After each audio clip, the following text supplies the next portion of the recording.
वालिवध। तदंतर वे सब लोग वाली की राजधानी किष्किंधापुरी में गए।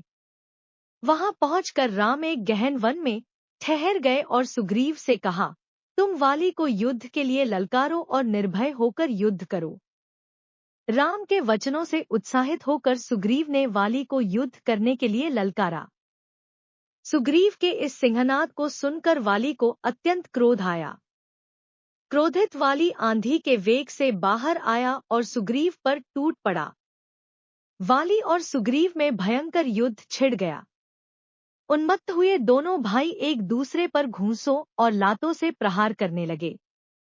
श्री रामचंद्र जी ने वाली को मारने के लिए अपना धनुष संभाला, परंतु दोनों का आकार एवं आकृति एक समान होने के कारण वे सुग्रीव और वाली में भेद न कर सके। इसलिए उन्होंने बाण छोड़ना स्थगित कर दिया। वाली की मार न सह सकने के कारण सुग्रीव ऋष्यमुख पर्वत की ओर भागा। राम, लक्ष्मण तथा अन्य वानरों के साथ सुग्रीव के पास पहुंचे। राम को सम्मुख पाकर उसने उलाहना देते हुए कहा, मुझे युद्ध के लिए भेजकर आप पिटने का तमाशा देखते रहे। बताइए, आपने ऐसा क्यों किया?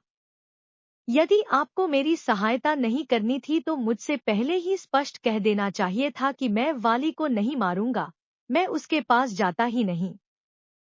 सुग्रीव के क्रुद्ध शब्द सुनकर रामचंद्र ने बड़ी नम्रता से कहा, सुग्रीव, क्रोध त्यागो और मेरी बात सुनो। तुम दोनों भाई रंगरूप, आकार, गति और आकृतियों में एक समान हो, अतः मैं तुम दोनों में अंतर नहीं कर सका और मैंने बाण नहीं छोड़ा। यदि मेरा बाण वाली को लगने के स्थान पर तुम्हें लग जाता तो मैं जीवन भर किसी को मुख दिखाने लायक नहीं रहता।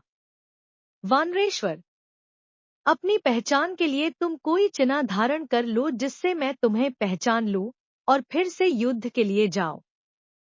इतना कहकर वे लक्ष्मण से बोले, हे लक्ष्मण, यह उत्तम लक्षणों से युक्त गजपुष्पी लता फूल रहे है। इसे उखाड़कर महामना सुग्रीव के गले में पहना दो।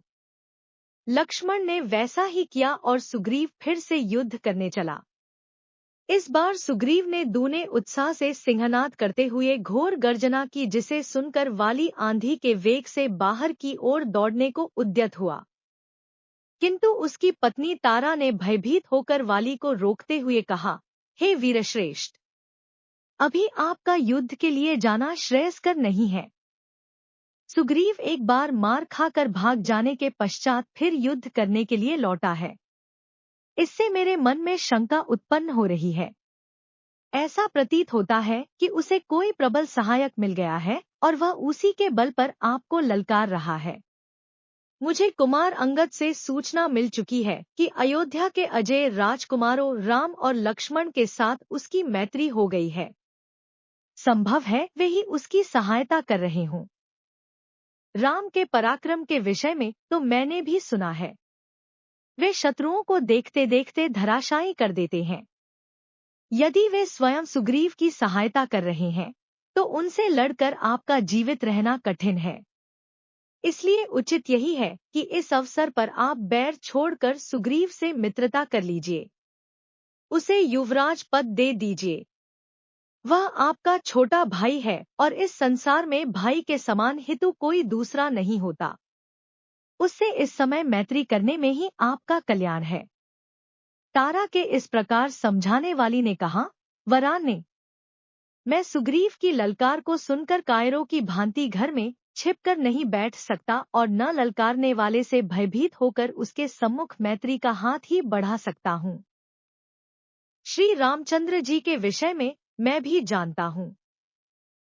वे धर्मात्मा हैं और कर्तव्य को समझने वाले हैं। वे पाप कर्म नहीं कर सकते।